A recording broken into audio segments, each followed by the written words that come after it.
Oh, that song, Cool. Do you remember that? Cool Like That? Yeah, cool like that. Who was that? Was that Diggable planets. Typical Planets? It's like one of my Uh, favorites. all right, folks, we are about to go live in just a moment. We already are. We're we are live. We are live on the internets. We're Ready? going to. You ready, April? In three, two, one. Hey, Yay! Happy Thursday, everyone. happy Thursday, everybody. It is the Accountability Success Circle weekly quickie. Um, and it's our job, or what we desire to do, is to bring you just the tips on some amazing things just to help you, get more done while having more fun. I'm here with the ever so beautiful April Schluter. Hi, April. How's it going? And yes, this week we are going to be talking about how to say no. And if you have been around for the last two other quickies, you will notice a theme. So in Quickie 15, we were talking about how to handle rejection when someone says no to you. And the one before that, in Quickie 14, we were talking about how to ask for help. So these are some really important communication skills so that you can get your huge goals done in 2020.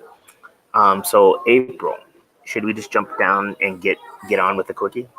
For sure, for sure. And what's interesting about this and all of it that we've been talking about is that it kind of is informing now a theme that we're going to do in the accountability success circle, because we kind of operate on monthly themes, but this has kind of led us to be like, let's talk a little bit more about like being resilient. And so that's our theme for February.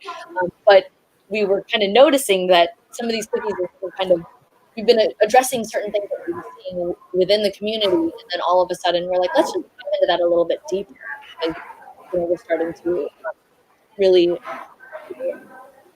dig into some reasons why these issues of saying no and like handling rejection can be so hard, and asking for help. So number one, these Yes. are Oh, all, real quick, yeah, we should these are probably all, preface this by asking people, is saying no a challenge for you? If it is, just put, yep, that's me in the comments, yes. because April's going to dive into the first one. These are some strategies, some just ways of saying no that will allow you to be more successful at saying no. So April, jump into the first one. Yeah. So one of the ones, this is kind of my favorite, and this is somebody, and this is coming from somebody who like loves to say yes, and in a former life was a super people pleaser and just said yes to everything, which then be depleted on what I was trying to do for myself.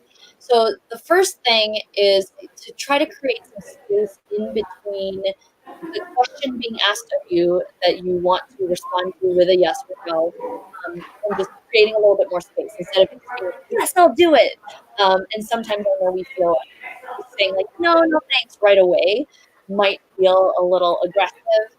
So for those of you that like to say yes and like to help people and want to help as much as possible, but also to be realistic, the perfect way to do that is let me check on that and get back to you.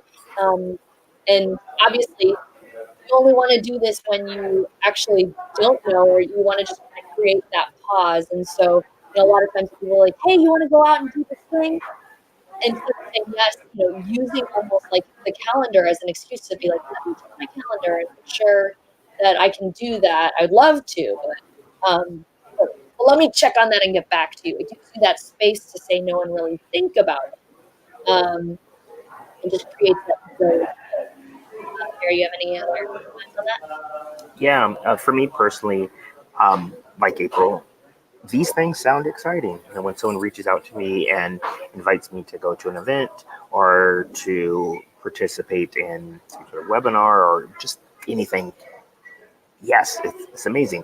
However, being a newer father and also a husband, I found myself getting into trouble a lot where I would like say yes to something and then go to find out that I already had another obligation, and so then I, you know, now I am sort of breaking commitments, and it's just not, looking good on my part. So it's a default for me. I always, say, hey, let me check on that and get back to you.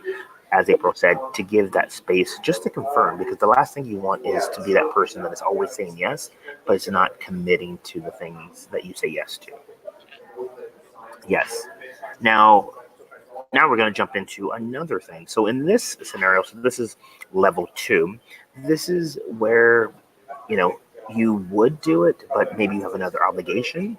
And anyone who's trained with me and gone through any of my improv training, anytime someone says yes, but, you know that when you say but, it means that everything before that is negated. So if you were to go say, yeah, I would love to, but it already, to the other person, it just denied all of that.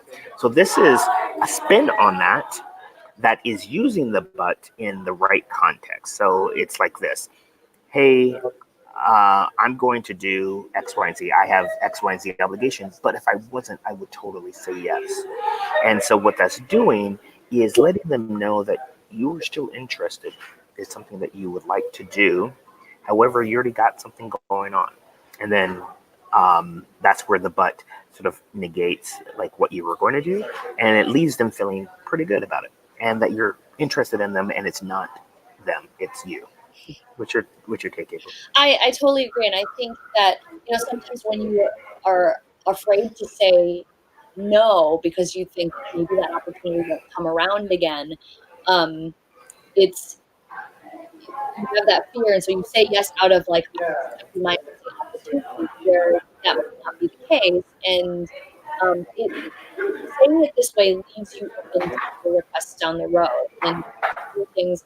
And so when Gary and I were coming up with, these strategies and these tips, I was saying like, I'd love to, but, and he's like, wait, wait, wait. And so I thought that that was a really, I have always said like, I'd love to, but, and that makes me feel better, but not realizing there could be that psychology of basically, basically, they kind of go straight there. And so thinking about it in this way gives you an alternative to still say the yes, but in a little bit of a softer tone, I guess.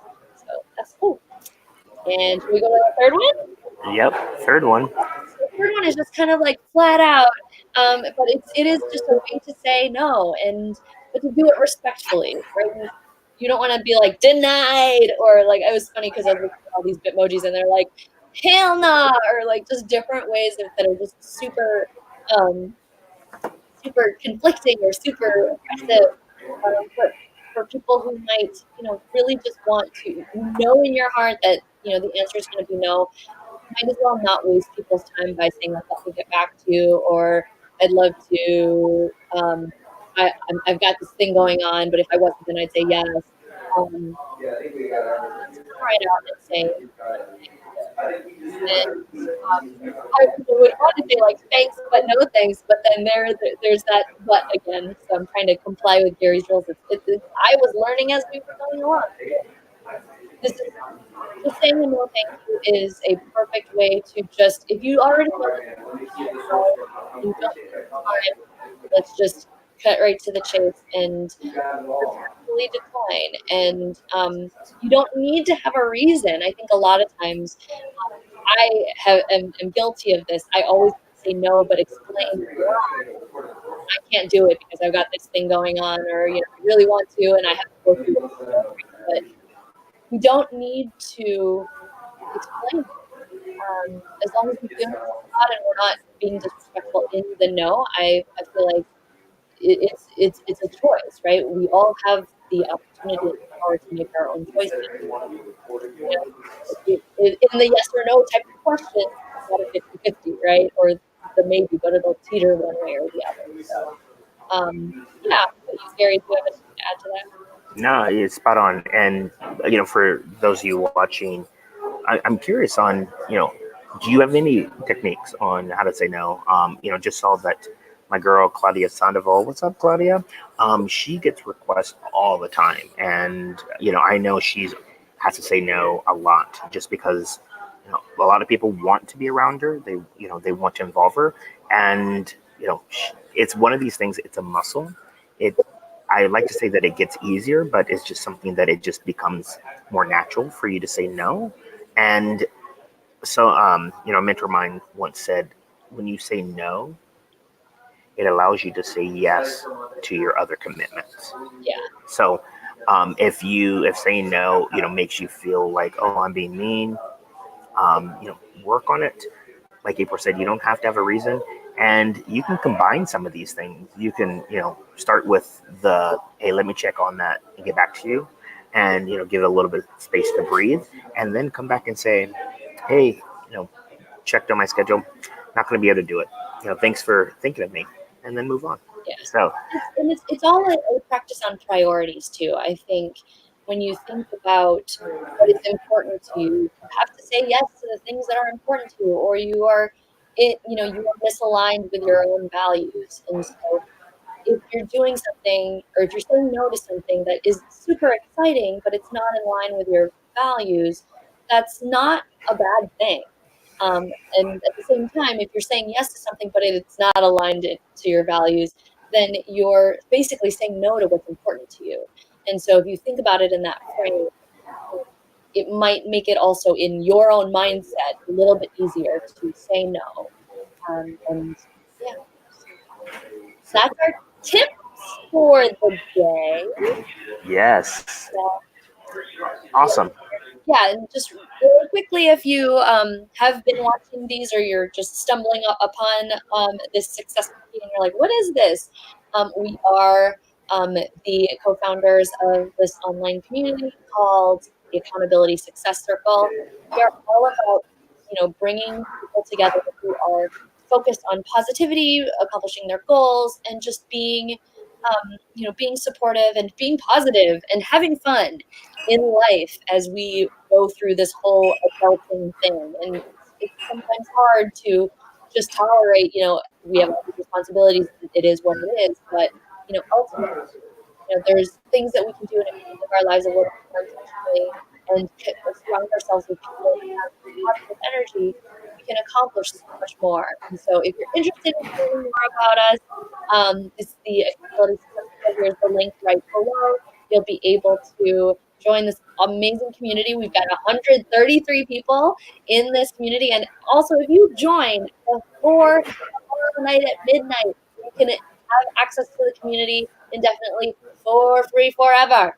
So do that because it will be a little minor charge. But even if you decide to come in after that, you can try it out for a month. We have a 1 month free trial. So check it out. And if you want to hang with us and talk about more fun stuff that deals with life. Woo! Yep. Yay! So that was it for another quickie. We'll We will see you next time. If you have any other strategies, leave them below in the comments. Until then, all right. ciao.